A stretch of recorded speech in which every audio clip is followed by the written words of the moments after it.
everybody, I'm Danrvdtree20002, also known as Dan2x15 on Xbox Live. As you can see on the bottom of the screen, it's me over here. But on the main screen, I have my friend I met at Triumph Pro Wrestling not too long ago.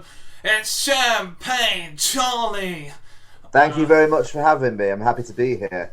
And as we all know, my two P's on the podcast today, we're talking about the one thing that we got in common, the one thing that we both love, and that is professional wrestling.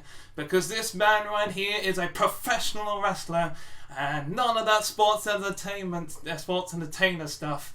Because that's only a word that a certain businessman likes to use. I'll get to him in a bit.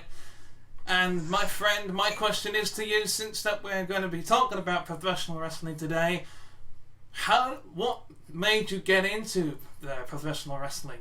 Well, I'd always been a fan, obviously. I mean, there's no point in getting into the wrestling business if you're not going to be a fan in the first place. Do you know what I mean? That's the main thing. Otherwise, what the hell's the point, right? The thing is, when I was a kid, it was my cousin who got me into it, who made me sit there and watch it with him. My cousin and I were very, very close at the time, and we still are today. But obviously, we've grown up and people drift apart. But yeah. I used to go to his house on a Friday night. This was back when Raw was shown on Sky Sports on Fridays, that kind of thing. So yeah, and I just remember seeing it, and I was absolutely mesmerized by it. It was like in the late part of the Attitude Era. It was like 2000, 2001 when I started watching it, that kind of thing.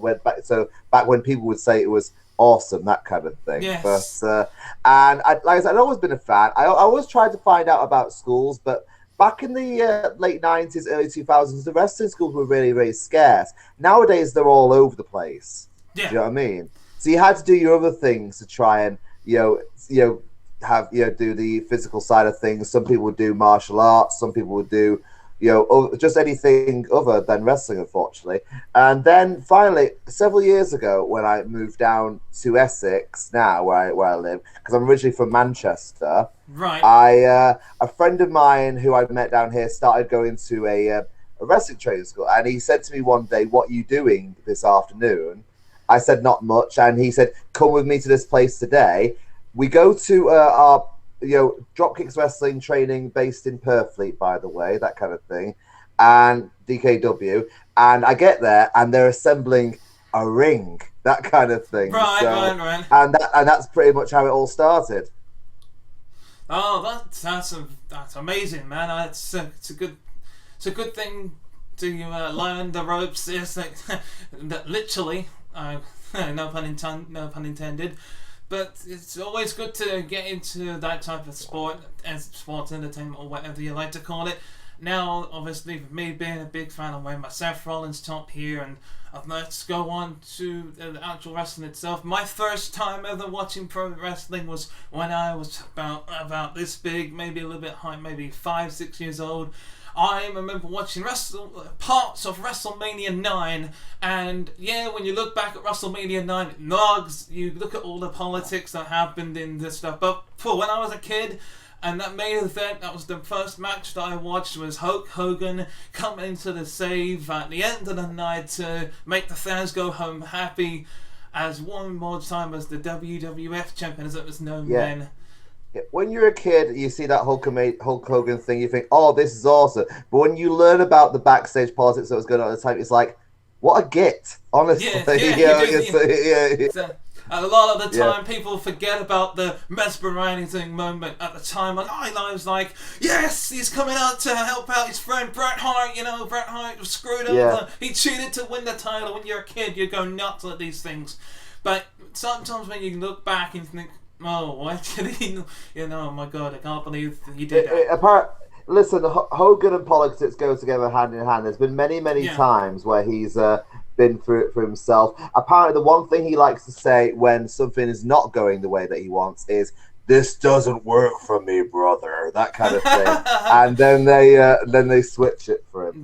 They do. So. One of my favourite Hulk Hogan moments is when he didn't want to work over Shawn Michaels and and Shawn Michaels oversold everything. Everything that was funny as hell. It was, and it was a message as well. Do you know what I mean? So. And of course, speaking of funny, I'm gonna go on to the next one, and you probably had a few botches that happen in the indies, and we all know that there's been good botches and there's been bad botches. For you, I'd like to ask you this: when it comes to good and bad botches, the botches that made you smile, and the ones that you think, oh shit, that was dreadful, that was awful. I wish that didn't happen. That was kind of. I have two in mind, but I can tell you in a bit. But please, tell me. Do you mean from my experience or from what I've seen from watching wrestling? Both. We can go for both. The ones I've not really seen ones that the ones that make me laugh is when you can obviously see that the move is not connected. That kind of thing. Yes. Do you know what I mean? I remember watching All In a few years ago. You know, the experiment show before All Elite Wrestling became a thing. It was a fantastic show, but I'm watching the NWA title match between Cody and Nick Aldis, right? And Cody goes to do a super kick, and you can see air between it. That kind of it's little things like that get me. That kind of thing. When it comes to things that have I've maybe go ooh, that kind of thing. It's like when someone legitimately gets hurt. I've seen a clip from the ECW days years ago. There was a match between and Sabu where throws Sabu over his head, just grabbing the leg, throws it over, and Sabu comes crashing down right on his head. Jesus. And he must have got a good 7 or 8 feet up in the air. Turns over and lands kapow right there, like literally like that. So yeah. It's funny how the Sabu was wrestling himself that night and managed to botch it himself. Yeah, well, he's officially just retired apparently yesterday now, that kind of thing. So we thank Sabu for all the years of service. There we are. Yes, thank you, Sabu, for all his legendary service. But I think that name that you just mentioned may end up getting bleeped out in my little podcast note. But hey, we can't. Oh yeah, he should. Oh, he shall not be named. That he shall not be. Yeah. Yeah. So there we are. But my two here from watching, because I've never taken part personally. It's just one of those things that I'll leave it to the professionals. But my two are the top one, the funniest of all time would have to be the Shock Master. Oh yes, how could I forget that? Honestly, which was actually Tugboat in a very bad helmet. So there we are. Yeah, Fred Oddman. Oh man, he without a doubt that segment you could see the look on Davey Boy Smith's face, trying not to break character, and you can hear him say, "He fell on his ass." It's just the others, and I've commiseration to any wrestler just to look at that. And he put it back, the helmet, that glittery star tumor helmet. As soon as you see it, he's like, no, too late, the moment's gone. There we are. Oh, yeah. And Chance messed it up, so if anyone that hasn't seen it, Google it. Even if you're not a fan of wrestling, Google it. The Shock Master. Yeah, it's pretty easy to find. There we are. So yeah. 100%, very fun. But the biggest, saddest botch in professional wrestling was the Owen Hart incident. In my opinion, it was a freak accident. Nobody's to blame. A lot of people can put the blame on WWE or Dids or whatever, but I personally cannot blame it. It wasn't supposed to happen. I mean, yes, Droz getting paralysed is another one, but he's only just survived that, being with that power dropper by D'Lo Brown. But the Owen Hart tragedy was the biggest, saddest moment in wrestling, in my opinion. Yeah. I mean, I have my opinions about it, that kind of thing. I mean, my opinion number one is he shouldn't have been up there. If the man was not comfortable with doing it, they shouldn't have made him go up there. That's the thing that gets me the most about it. Do you know what I mean? So yes, yeah. I mean, you could pay me all the money in the world, you wouldn't get me up there. That's for sure. So yeah. Yeah, I mean, I know that I watched the video recently, And one of the video was this, that because Owen refused to do this storyline with him, Jeff Jarrett, and Deborah and Jeff Jarrett, yeah, because he believed in that. He didn't want to make a mockery of his family, that kind of thing. Yeah, so. yes, definitely, and that was a punishment of going into the Blue Blazer. And here's the thing: if he would have agreed to that, he wouldn't have been punished, and he wouldn't have gone in to do the Blue Blazer.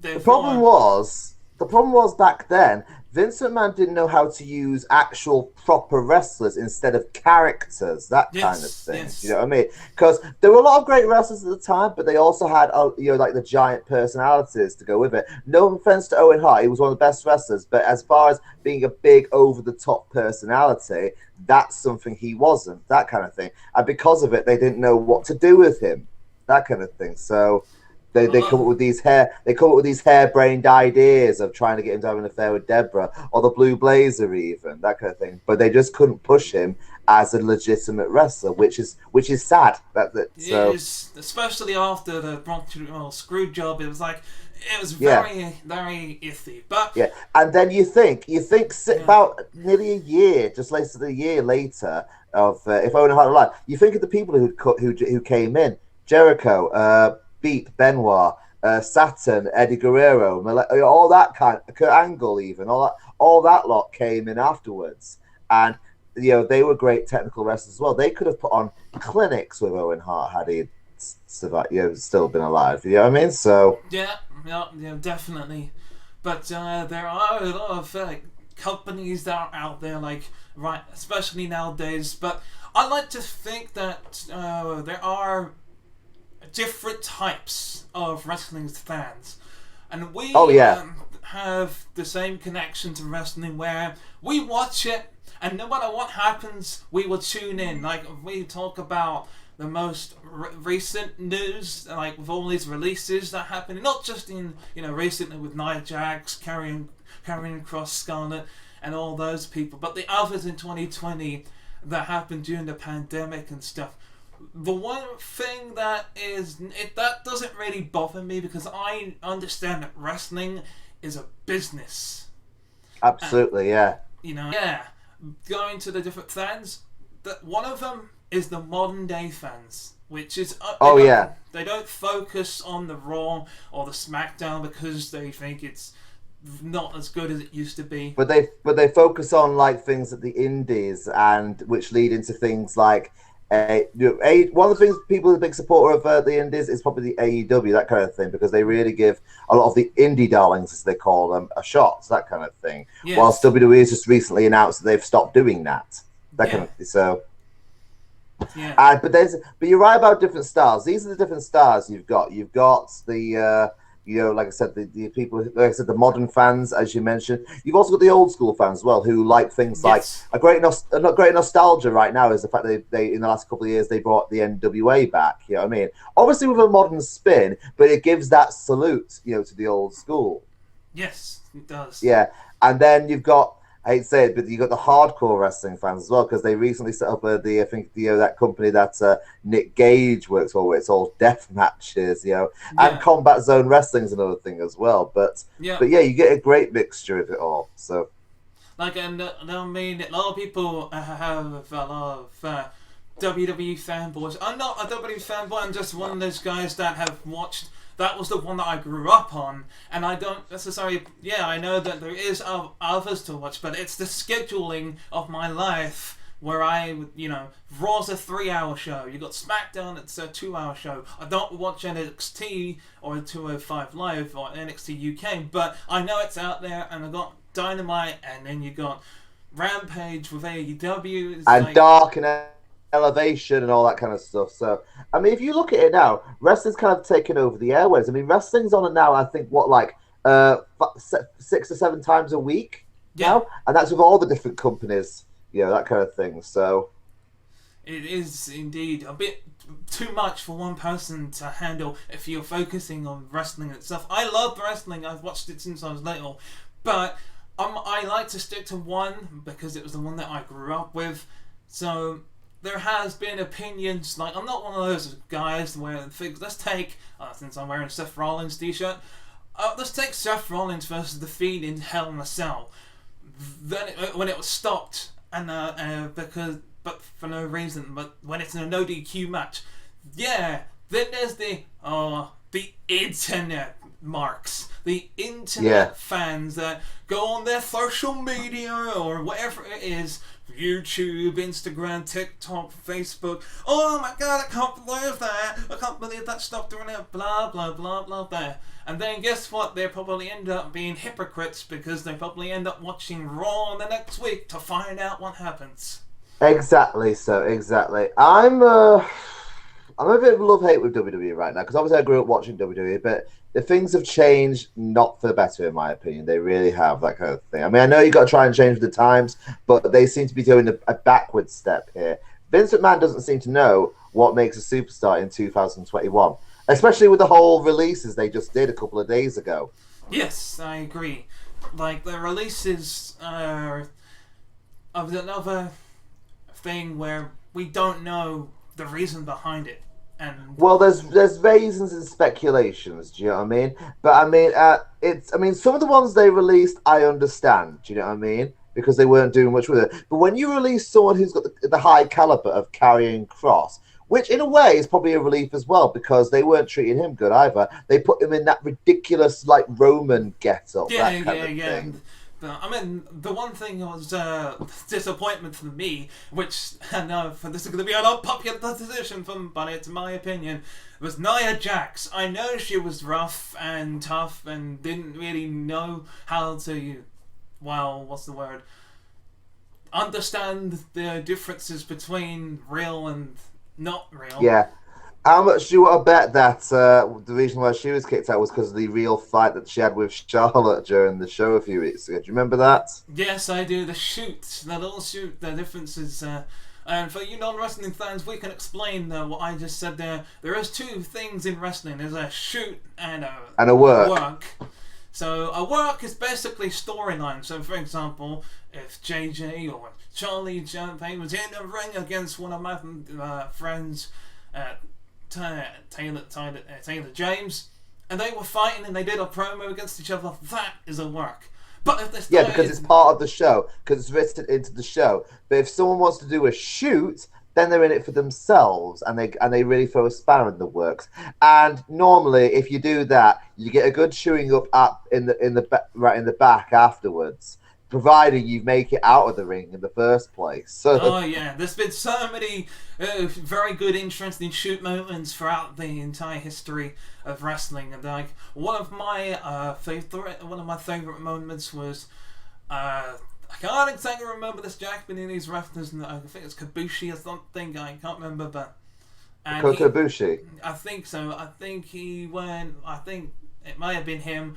Or it's this Japanese. Anyway, it's this Japanese guy. I can't remember the name of. First faces Earthquake, and in a Japanese show, and there was at this one moment they were selling, and the next moment the Japanese guy who I can't remember. I will put in the name down the bottom somewhere afterwards. But he was like, he got up and said, "You know what? Wrestling is fake," and he walked off basically. Ooh, not good. Not to mention Austin Aries. Oh yeah, Austin Aries. Yeah, when he got no-selled, got up and left, that kind of thing. So. Yeah, but there are some funny moments when it comes to getting up and like nothing happened there. Where I saw recently with Randy Orton, he looked up and he said, "Hey, are we off? Oh, okay, let's go." Oh yeah, and I've been some times where I've watched wrestlers who have maybe messed up backstage, particularly in WWE, be physically punished live on air as well. This is something that happens a lot. One of the ones I remember the most was, I think it was 2005. It was the Royal Rumble, and do you remember Daniel Puder? He was the Tough Enough champion from 2004. Apparently, he got legit heat for legitimately injuring Kurt Angle, that kind of thing. Yes, and apparently he was a bit. Yeah, and apparently he was a bit arrogant backstage as well, mouthing off about it. So when he got in the Royal Rumble match that night, he gets in the ring, he's in there with Guerrero, and then Hardcore Holly comes into the mix, and they start taking it in turns. I remember this. But yeah, chopping the poor guy. His chest was like, unbelievable afterwards. It was, they really went to town on him. Yeah, there's been times like that where that hardcore Holly man, that Bob Holly, oof, he can be one nasty son of a bitch. So he probably wouldn't. I know. He doesn't like rookie. Apparently, he doesn't like rookies as well. That kind of thing. So. Good Lord. In that case, I wouldn't want to be in your shoes if you was to ever meet him and be in his ring. Oh God, no! Give me anyone else but Hardcore Holly. That's all I can say. So. I respect Hardcore Holly, but from the stories I've heard, I don't know if I'd want to train with him. So. I think you would rather have Matt Bloom at this point. Matt Bloom, apparently, I hear is quite good. It's Bill DeMott's one who probably people wouldn't want either. That kind of thing. Oh yeah, he was gone the minute he got all stupid, doing all this drill sergeant things and. Yeah, it's I mean, I understand putting people to their paces and making them earn their dues, but there's a limit of how to push it. Do you know what I mean? So. Oh yeah, but here's now let's move on to obviously wrestlers and they go and do these autograph signings and stuff and comic cons and stuff. So I'll ask you this: have you ever actually physically met a wrestler, whether it be more famous than the indies? I have actually. I've met a few because at DKW we sometimes have some guest seminars. Now some I've seen and some I've been to there. But that was before my time, sadly. I would have loved to have been a part of that. But the ones I've had is I've worked with Joe Legend, who is a very nice guy. He's worked. He works for very small time in WWE, but mostly he works in TNA as well. And he still does indies all around the world, that kind of thing. He's a fantastic wrestler and a nice guy as well, actually. The two others I've met... I've met Doug Williams as well, Douglas Williams. He was very, very nice. TNA legend and all that. Like I said, but when it comes to like anyone who's not indies, that kind of thing, I met Adam Rose, that kind of thing, but now known as Leo Kruger, that kind of thing. So yeah, this was literally really not buff now. Yeah, this was before he got that big. He was still quite, this is just not long after the release. He'd cut his hair by this point, but he was still that shape, if that makes sense. That kind of thing. He was okay. And the one that burns in my memory more than anything was I met Rene Dupree. Oh! Yeah, the French phenom. And it was a very interesting experience. That's all I will say. I don't want to say what happened, how he was, because I don't want to get sued, that kind of thing. But it was let's just say it wasn't what I was expecting. Okay. But yeah, and also I have two that are there's. I suppose one was when I was way little. I went to Lakeside down in the Fark, if you know what that is. Yeah, it's not far from where I train, actually. So yeah. So we went in the stair, and me and my cousin met the Bushwhackers. Wow, Bushwhackers, yeah. You gotta love the Bushwhackers. A very interesting experience. Again, I don't remember too much. I was only little, but I think there was a picture that went in the papers, but I don't really remember too much. All I remember is just going to see them. But one of the most recent, if you want to claim it, famous, but is not exactly there yet. But he's like, here, this is WWE and NXT. He was on Triumph Pro Wrestling, and I could tell you why, but then again, here's why. You probably guessed it by that. It was good old Simon Miller. Yeah, Simon Miller. Yeah, what culture? I love watching that kind of thing, and I thought it was very clever when they actually had their own promotion at one point. The whole WCPW Late Defiance. So they tried to beat the system, but sadly they got caught out. That's the thing when it came to who to book and all that. That's the only reason they got pulled off the air. So yeah, I mean, apart from that, they had. I agree. Yeah. But as I said, they had great content. But Simon Miller's been doing well for himself in the British Indies circuit, that kind of thing. And I know people who have worked with him. I personally have not worked with him yet, but I'd really like to down the line. But Hey, I know that's a people who have. challenge. Hey, that's a challenge. Bring Simon Miller, if you're watching this, bring it. Bring it. There we are. Yeah, he would like, share. I think Champagne Charlie would love to challenge Simon Miller, or anyone for that matter. So I'm gonna let's speak to him himself. Now I'm gonna ask you, Charlie, let's name your dream matches as your character here. Your dream matches, if you were to go in the ring against anyone. That's possible. That could make it possible, obviously. Obviously, obviously, like the British Indies circuit, that kind of thing. No, any. It can be WWE. It can be AEW. Any active superstar, but you could pick a fight with a wrestling match with. That's really difficult because there's a lot of people I'd love to take on. When it comes to the people on the British scene who I just mentioned there, I mean, ideally, I'd love to face someone like Doug Williams. That there for me is like legendary tier, because of the amount he's done. Do you know what I mean? Very underrated, obviously, I think, but still, he is a fantastic wrestler nonetheless.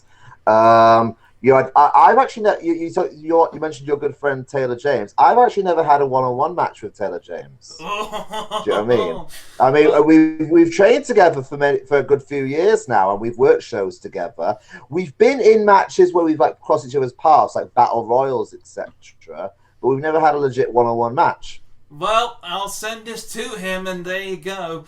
Champagne Charlie is challenging Taylor James from Retribution. So if you were to give him a message right at this point, do like a little promo on him, we'll send him in this little clip here, if I can. Well, like I say, he's a friend of mine, but it's just, I'd love to be able to have a wrestling match. So, yeah, Taylor James, Champagne Charlie here. You've ducked me long enough. Anytime you want to, throw down with me, let's do this, man. I'm all for it. Yeah, he'll love that. But yeah. So being a bit wrestling fan, obviously we all have their fair share of merchandise, and as you guys know, I upload WWE 2K content. My universe mode is going really well, and I'm hoping that you've paid attention to some of that. So my question is to you: have you ever played any of the wrestling games in the past, and if so, which one stands out to you? Oh, come on! I've pretty much played nearly all of them. That kind of thing. I mean, I remember when I first had my first PS1 PlayStation, and I started off with like Warzone, that kind of thing. You know what I mean? I was given to me by my cousin. Then I went through all the Smackdowns, that kind of thing, up into Smackdown vs. Raw, then 2K, all that kind of stuff. Yeah. So, I mean, one of my personal favorites was when. It was a nice change when they stopped doing just SmackDown and they started doing SmackDown versus Raw. I remember when the first SmackDown versus Raw game came out. That was good. I personally loved 2006. That was the one I really, really liked. I loved the storyline. And that's when they first started doing like proper, voiceovers. Voiceovers and it looking lifelike and stuff. And I loved the storylines they came up with that year as well. They were really good storylines. The whole who ran over Teddy Long and the return of ECW, etc. It was all good. It was all good stuff. I enjoyed it. Oh yeah, I mean, I've played all of the wrestling games. Even the WCW. I think one of my first memories of a wrestling game was the WCW vs NWO Revenge on the Nintendo 64. And I hate to say this, but don't at me on this, but I've never played WWF No Mercy on the Nintendo 64, where everyone claims to think that's the best game ever. Can I be honest with you? Go for Neither have I. Yeah. Neither have I. Yeah, there we are. So I've seen it, but I just don't.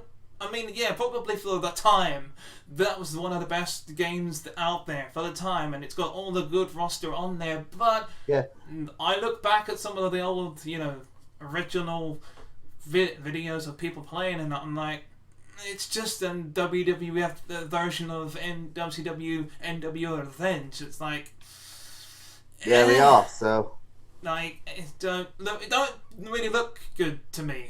I'm gonna get a minus 500 subscribers on saying that. Well, I probably just lost a few people on Instagram because of my comments. So there we are. But yeah, it's really fun, playing those games, especially on the 2K series. Who knows? Maybe Champagne Charlie might pop up on an episode. Who knows?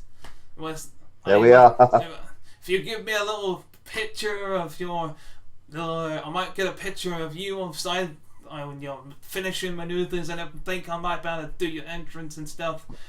Oh yeah, I've got a I did a match last weekend actually on Sunday, which is the one I told you about when I met you.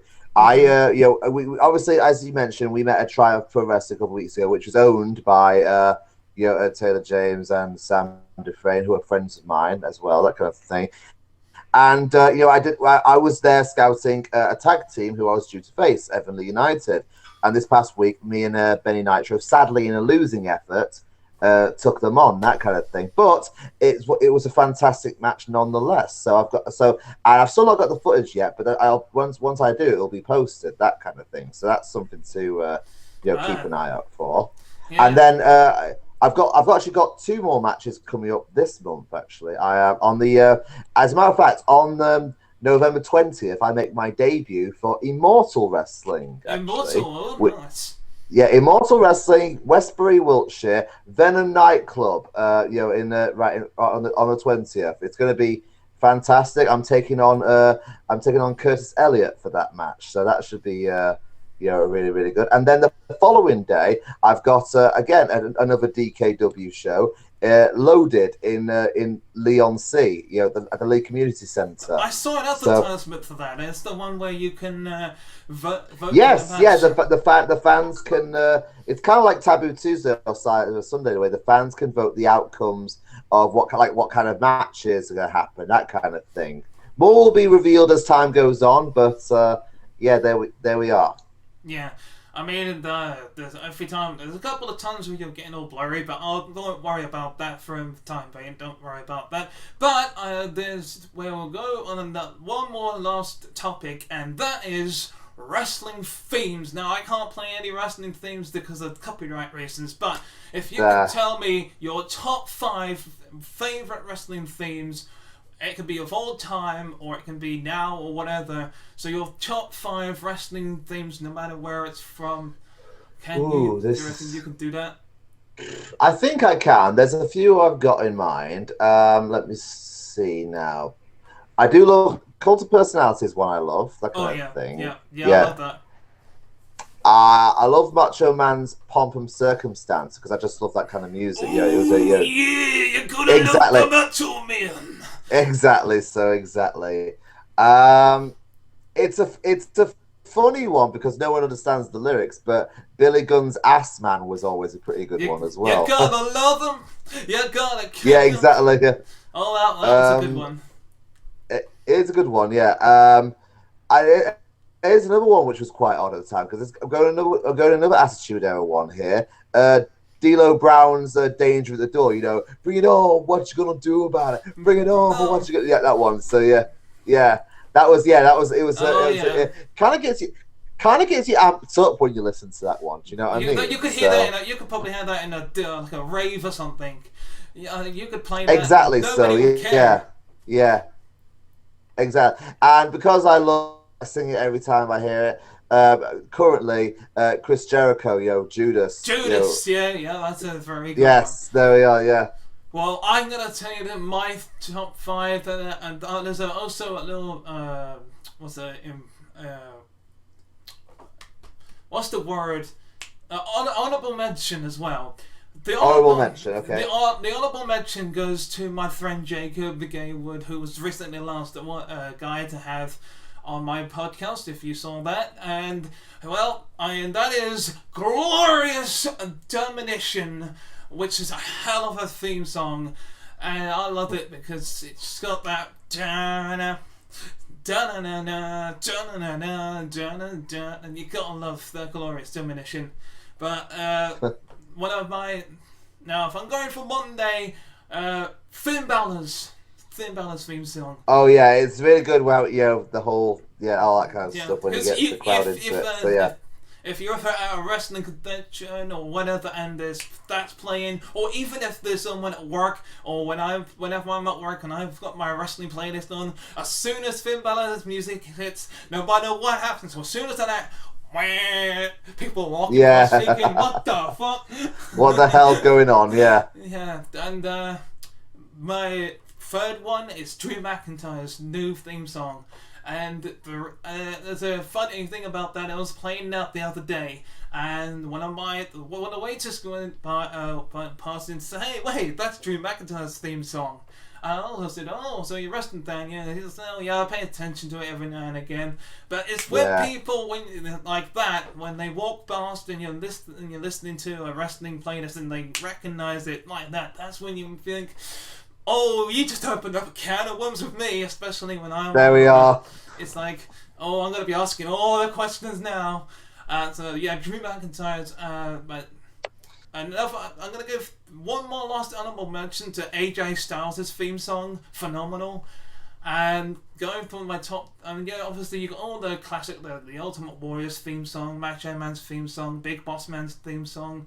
I also like Hulk Hogan's Real Americans. There's another shout out to those. Oh yeah. But this is a number 2 would have to be If You Think You Know Me. Boom, boom, boom, boom. Metal Angus, the Alter Bridge for the Rated R Superstar Edge. I'll be perfectly honest, and I know people are going to hate me for this. I never could get into that version of Edge's theme music. I just couldn't. I much preferred it when he had Rob Zombie's Never Gonna Stop, that kind of thing. That's just me. Stop me, yeah, exactly. Yeah. I thought it was awesome when he did it. And I've listened to Metal Angus' version many times, but I just couldn't get into it. Yeah, that's just me. So yeah. The funny thing is that's because it's a real song. And a little story is that I was just walking into my kitchen where I work, going to collect something, and I've got the chefs. They always play their music. And they play it on the. They were playing that, and I was like, "Wait, what?" Yeah. It's that you forget some of them are real music. Real songs. Yeah, exactly. Yeah, it's weird. The same where the other day I heard that one of my other chefs, they were playing Bad Reputation. I was like, "Huh? Oh yeah." Oh yeah. Like it's. There we are. But obviously, one more shout out goes to very much all of Seth Rollins' theme songs, whether it be the first single ones, the Shield theme song, burn, particularly when it had "Burn It Down" put in right. Yeah, and you got the new Visionary one that he has. But my number 1 favorite wrestling song of all time. I hear the voices in my head, they counsel me,